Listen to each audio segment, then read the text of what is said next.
Good afternoon, magic players and card collectors of all kinds. Welcome back to the channel.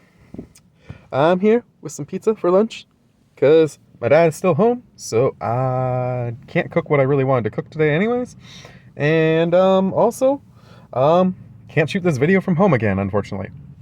I came to a realization actually recently that the reason why I'm not super enthusiastic about shooting these videos in the car, besides the fact that I often shoot them after work when I'm pretty upset, is the fact that I can't do them with Kaiba. And I miss having Kaiba sitting here with me today. But if you checked out yesterday's video, you got to see us have a really nice time together as we celebrated 125 subs, now 133 as of the last time I checked, which is awesome. Thank you guys so much for joining. But I'm going to include a couple of clips of Kaiba into this video somehow, some way, hopefully. And I don't think I'll be able to use CapCut though, so I might have to do this a little bit more creative than normal. Hopefully I can figure out a way to make it work with YouTube, but if not, you guys might just end up with a two-parter of this video instead or something, because I'm running out of space on my phone after shooting everything I shot yesterday, and I'm having a hard time deciding what I want to delete, because I've come to this realization actually too. My phone in the last few months, because of all the stuff I'm shooting of Kaiba, is exploded in terms of how much memory I've consumed. And I'm deleting apps regularly that I don't use anymore. Like, I don't play a lot of my game apps that I had on my phone anymore, so I'm deleting a lot of them to make room, but I'm still running out of space, like, rapidly. And it's because I have a hard time deciding what I want to delete of Kaiba, because I like keeping all the memories of him. I don't have YouTube Premium, but I'm going to eventually get that, and when I do, then at least I can download everything back from my channel onto my computer or whatever, and hang on to those memories that way. But for now, basically, whatever I've created through CapCut, or most of the card videos actually, in fact, after I've uploaded them and shared them around and done whatever with them, I typically have deleted them. So aside from like a few really special packs that I've opened where I've pulled something cool from Lord of the Rings or something like that, I haven't saved most of the videos. Anyways, that's not what we're here for today, and I don't want to use up too much of my space because, like I say, we got to be careful with that. So what are we here for today? We are here because it's Sunday, and Sunday is special on this channel. We missed it last week, but I didn't want to miss it 2 times in a row. So today we are looking at Super Deck Sunday. Sunday. I'm here to do a Super Deck Sunday with you guys. I'm not going to do Guess the Commander because I've already told you guys who the commander is. Actually, last week when I was talking about my Commander Core Creator Challenge deck, I happened to mention that I had a Merfolk deck, and after I finished that Sunday deck, I actually took several of the cards out of that deck immediately pretty much and set them up into my Hakbal deck, because my Hakbal deck is the one that I really want to actually keep and play with.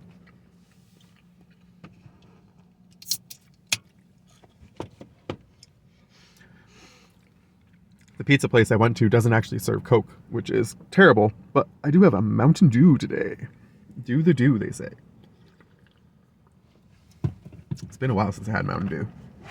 I usually just grab Code Red or something like that. I like some of their alternate flavors more than the regular one, but anyways, as I say, we are doing a Hakbal deck today.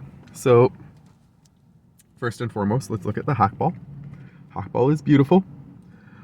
I can't tell if Hakbal is supposed to be a girl or a guy canonically, because I've never actually read a lot of the lore, like in terms of the novels and stuff, but I'm gonna go with it's a guy probably in this case. And Hakbal is a 3/3 for 2, a green and a blue. At the beginning of combat on your turn, each Merfolk creature you control explores. Whenever Hakbal attacks, you may put a land card from your hand onto the battlefield. If you don't do that, you get to draw a card. Mostly, Hakbal is in here for the Explorer mechanic. The Explorer mechanic is a massive mechanic in this deck. She, or he, whatever, definitely boosts the crap out of my Merfolk strategy. But having it on the field is not necessarily the end-all, be-all of this deck. Although it is definitely a key component, but there is a little bit of an extra other side strategy to this deck that you're going to see as I go through it, and as a result of that, it'll be kind of neat. The one thing I will say about this deck is actually shite for lands. I had a cave in here that when I was doing the edit earlier today, or the other day, well, no, I did an edit on it today again too, but it's like the pit of something or another. It's from this set, from Hakbal's set, but I did not actually see the point of keeping it in here when it's only a 2-color deck. So I'm going to move that to a 5-color deck, which means I basically have mostly basic lands in this deck. We do have a Hinterland Harbor, a Thornwood Forest, and a Temple of Mystery. But those are the only 3 dual lands in the deck. Everything else is a forest or an island. I do have a lot of really nice artworks in this deck, which I am pretty happy with. I deliberately loaded this up with a lot of different types of artwork that I liked. I'm going to change a couple of the forests at a later date with some other forest artwork because a lot of them are repeats. But the islands in particular are definitely different, which is nice. But yeah. Definitely a big land deck. I think there's 33 in here. 3, 4, 5, 6, 7, 8, 9, 10, 11, 12, 13, 14, 15, 16, 17, pardon me, 35 lands. And then there's actually an extra couple cards in here that you'll see later on that make lands too. So that is pretty solid for a deck. This deck is not heavily focused on the landfall stuff that my Commander Core Creator Challenge deck was.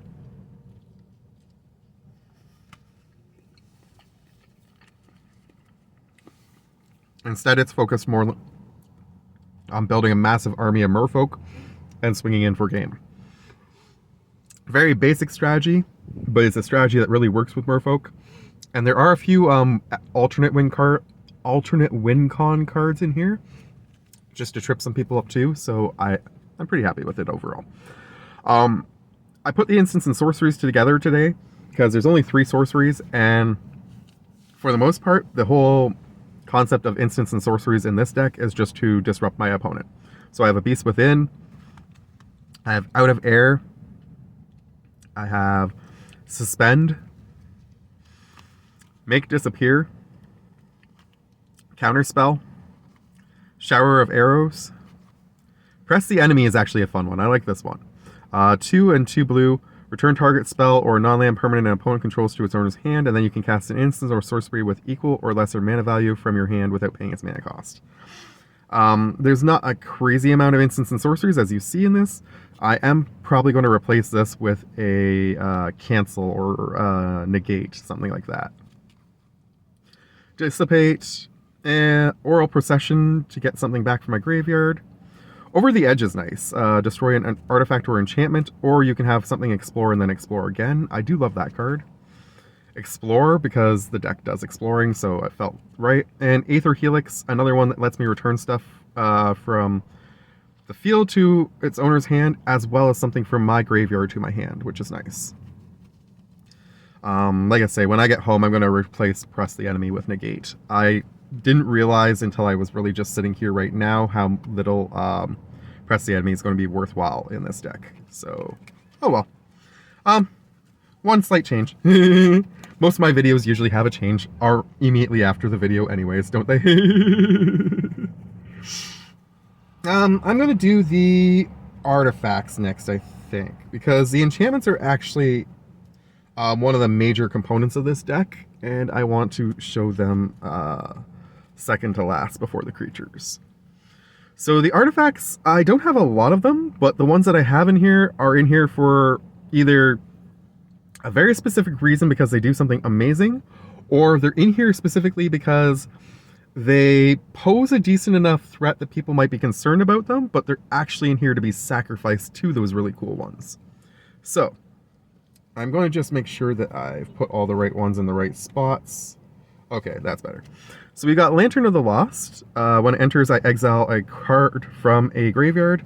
But the big thing is, as long as it stays in play, I am always looming the threat of exiling everybody's graveyards.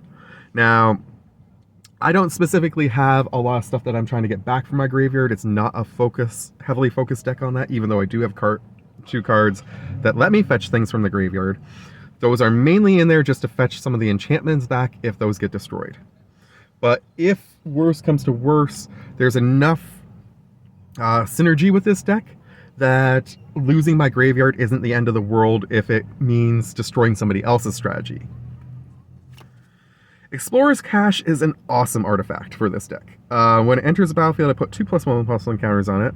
Whenever a creature with a +1/+1 counter on it dies, I put another +1/+1 counter onto this, and I can tap this, move a +1/+1 counter from it to a creature at sorcery speed. This is another one of those ones that is great for this deck, first grade of the day, because there are a few creatures in here that are not Merfolk that I would love to get +1/+1 counters onto. But aside from that, it's also in here largely to be a target for some of those later cards that I talked about. Glowcap Lantern, on the other hand, is actually one of those ones that I want to keep around. I can look at the top card of my library anytime, and whenever the creature that I have this equipped to attacks, it gets to explore, which, again, this is the main focus of the deck, is to just keep exploring cards constantly. You'll see why later on that it's actually a really beneficial thing to me, even though I don't have, for example, a Reliquary Tower in this deck. I just don't have enough copies of Reliquary Tower, to be quite frank. Otherwise, I would have probably put one in. But anyways, that is a really good card for this deck. Trickster's Talisman is another one that's really good for this deck. It, again, presents an awesome threat to the board because it gives a creature +1/+1, and whenever that creature deals combat damage to a player, I can sacrifice this and make a token that's a copy of the creature that it was equipped to. So you're going to see later on, I have a whole bunch of, while I do have some really good legendary creatures in here, there's a whole bunch of creatures that aren't legendary that if I made copies of them would be insane things to go against my opponents with. So having this again on the board is just one of those things that's going to keep my opponents guessing, while at the same time giving me a sack outlet later on for something really cool. Now we're getting into the things that need sack outlets. Actually, no. The first one I want to show you is... Nope, we're going to do it this way. Screw it. When this one comes into play, I put 3 +1/+1 counters amongst 1, 2, or 3 different targets. They have to be creatures, of course, unfortunately, but otherwise not so bad. But the big thing is I can craft it with any kind of creature, paying 5 and 2 green. And then I get a 7/7 that gives me a bunch of life equal to the mana value of the exiled creature. Now, I don't have a huge amount of big cost creatures in this deck. I think the biggest cost creature, if I look real quick, might be like a 6. Actually, so far it's a 4. 5. 5 is the biggest cost creature, maybe? 6? 6 was right. Okay, so 6 is the biggest cost creature. So I'm not going to gain a ton of life from playing that. But again, it's another one of those ones that once it's done its thing, I can sacrifice it to the main artifact that's in this deck, which I'll show you next, actually, instead of the one I was going to show you next. I'll show that one last. This is the main artifact for this deck. It's very unassuming when it comes into play. It has flash, and basically it just taps up to 1 target artifact or creature and puts 2 stun counters on it. Doesn't really do much when it comes into play. But by paying 2 and a blue and exiling one of the artifacts that I have in play, it has to be something that I either control or that's already in my graveyard. So by doing so, I get the best artifact in this deck, which is pay 1, tap, target creature explores. A very simple Guidestone Compass, but getting that extra explore in each turn sometimes is a massive difference for the synergy of this deck. So all these artifacts in here right now are essentially here, other than the glow cap, are essentially here to be sacrifices to the Lodestone Needle. And then finally, the last artifact, which I don't really want to sacrifice, is the Everflowing Well. It makes me mill 2 cards when it comes into play, but I do get to draw 2 afterwards, which is okay. The big thing about this one is, at the beginning of my upkeep, if there are 8 or more permanents in my graveyard, this automatically turns into the Myriad Pools, which taps for blue, and whenever I cast a permanent spell using the mana produced by this, up to 1 other target permanent I control becomes a copy of that spell until end of turn. So essentially I can get an extra copy of any of my enchantments, any of my artifacts, any of my creatures in this deck, just by using that blue mana, which is massively value, is a massive value for this deck in particular, if the right thing comes into play at the right time. Now, granted, more so than anything else, again, I'm just probably going to be using that extra mana for casting some stuff, but like I say, if you get the right thing on at the right time, it can be pretty awesome. So, with that said, let's go get the enchantments next, and then we will get into the creatures. Where did I put? Okay, I put that over there. We have a Primal Empathy. I'm just making sure the camera's still rolling. Okay, yeah. We have a Primal Empathy. 1 green and blue. At the beginning of my upkeep, I draw a card if I control the creature with the greatest power. If I don't, I get to put a +1/+1 counter on a creature I control. This is fantastic.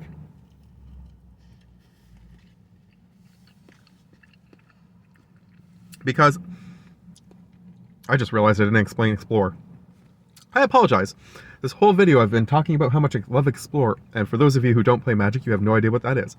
So, the way Explore works is, if, let's say Hakbal's on the field, for example, and I go to combat, every Merfolk that I have is going to let me look at the top card of my library. If that card happens to be a land, that land goes to my hand. If that card isn't a land, I can either keep that card on top or put that card in my graveyard. Either way,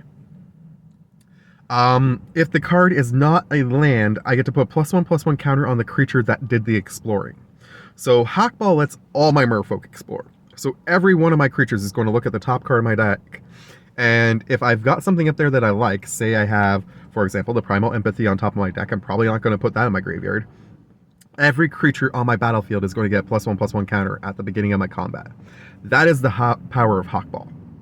That is why Hakbal is an amazing commander. But with all the exploring that I plan to do in this deck, Hakbal doesn't have to be present, like I say, in order for this deck to function. It functions way better with Hakbal on the field than without, but Hakbal no longer is like the end-all be-all of this deck, which is really good because of that Lodestone Needle and because of how many different Merfolk explore on their own in this deck, so I'm pretty happy with the way this deck works. Anyways, continuing on now. Simic Ascendancy is one of those win con cards I talked about. You can pay 1 blue and green to put a +1/+1 counter on target creature you control. Whenever a +1/+1 counter is put on a creature you control, you put that many growth counters on this thing. And at the beginning of your upkeep, if you have 20 or more growth counters on this, you automatically win the game.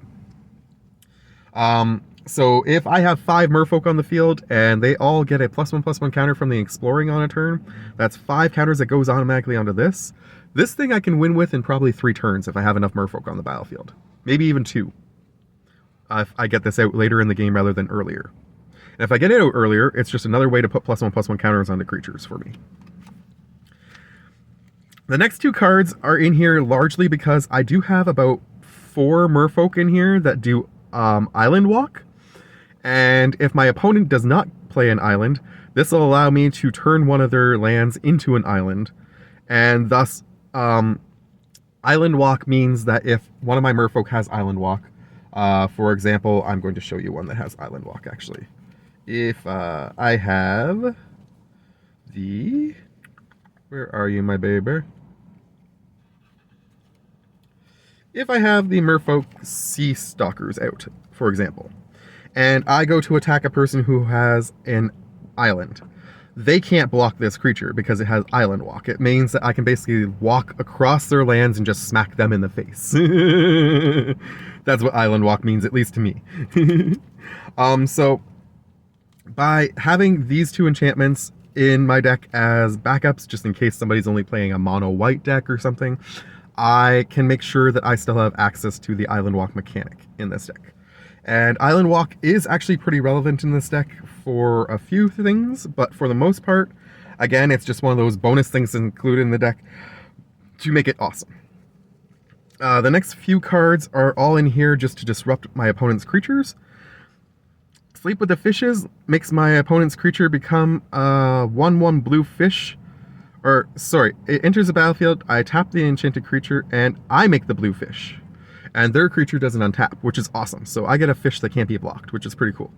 And they can't untap their creature, as long as it stays on the field.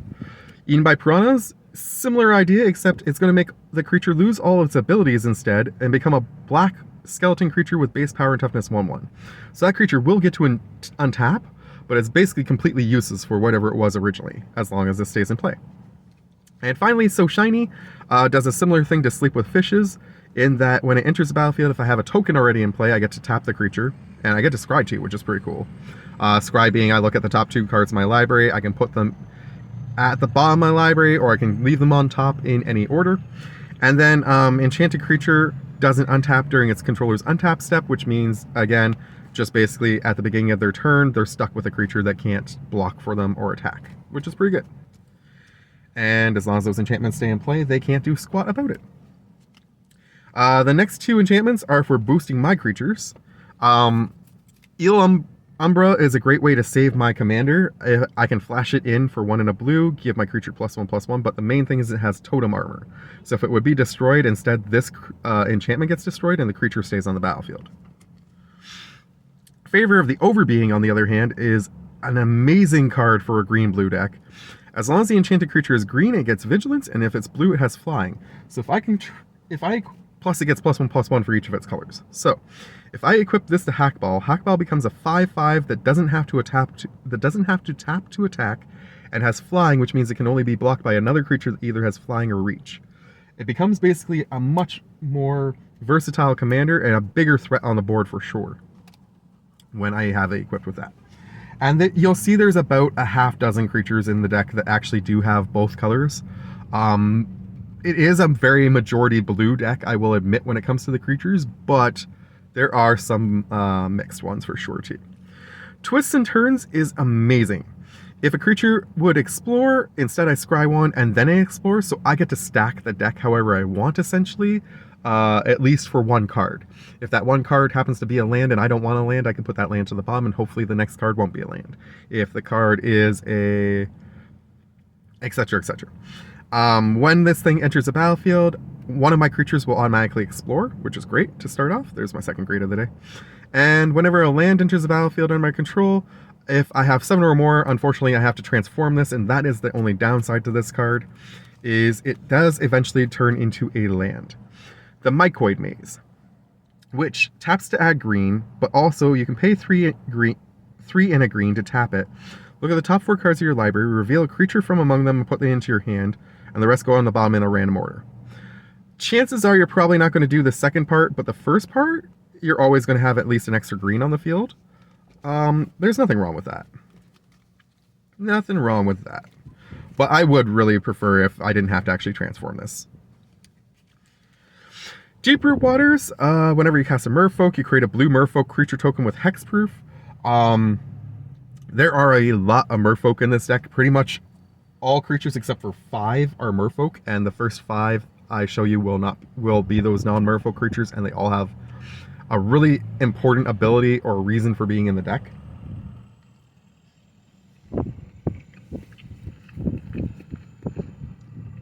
But aside from that, I think there's close to 30 Merfolk in this deck. So every time I cast a Merfolk, I'm going to get a token. It's just doubling my army. And doubling my chances to explore. Kindred Discovery, 3 and 2 blue.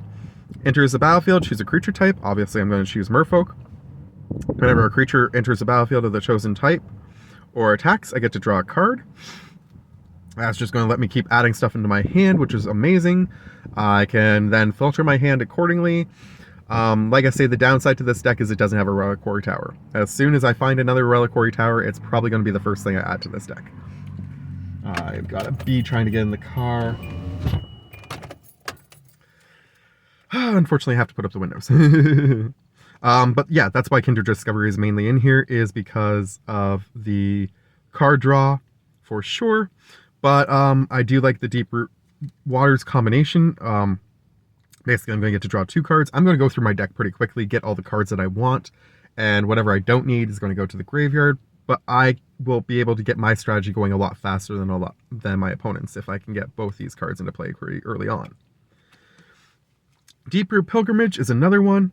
1 and a blue. Whenever 1 or more non-token merfolk become tapped, I create a blue merfolk creature token with hexproof. So all my merfolk that are not tokens, whenever they attack, they're going to give me an extra merfolk. There's a few merfolk in here that actually do tap for different reasons. They're going to give me extra merfolk. Just fantastic deck all around. And finally, my last enchantment in this deck is probably a clutch one for this deck for sure. Draw 2 cards and discard a card are the first 2 things. That doesn't matter. What matters is the third thing. I can shuffle any number of target cards from my graveyard into my library and I add 2 blue. Basically, this lets me get all the stuff that I'm going to be milling off or discarding constantly back into my hand or back into my deck. And with a couple of the sorceries that I've shown you already that let me get stuff back from the graveyard, if I can keep getting this one back into my hand to keep replaying it, I can keep reshuffling my graveyard back into my deck as needed to make sure that I don't mill myself out, because that is the one downside to this deck, is there is a very large concern that I might draw myself out in it. And there's really not too many ways to avoid that per se in the deck, but Bath Song is definitely the clutch way for doing it. And finally, let's get into the creatures. Our first 5 creatures are the creatures that are not merfolk. We have a Needlethorn Drake. It's largely in here because